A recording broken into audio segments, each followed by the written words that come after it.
The sum of coefficients of all the terms in the expansion of 5x minus 9 whole power 4. Very nicely expand it. We figure out what needs to happen. Then we say, hey, 5x minus 9 into 5x minus 9 into 5x minus 9 into 5x minus 9.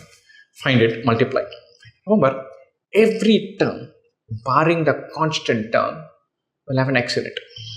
Every term is going to have a coefficient. Right? There's going to be an x power 4 term, an x cube term, x square term, x term, unit term.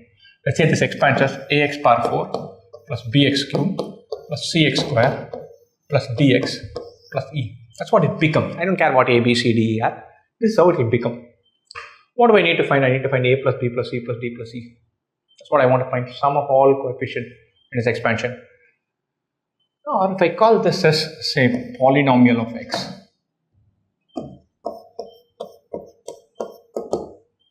Right? This is a polynomial in x and I want to find a plus b plus c plus d plus c. What do we do? I say nice polynomial in x. Let me find p of 1.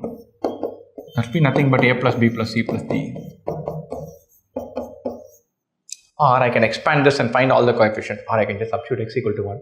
Whatever that value is, that's my answer.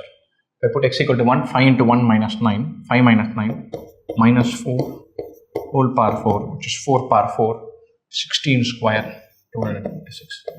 Sum of all coefficients is probably the easiest question in this whole lot in binomial theorem. Plonk in x equal to 1, which is expand the expression, find the numerical value here too.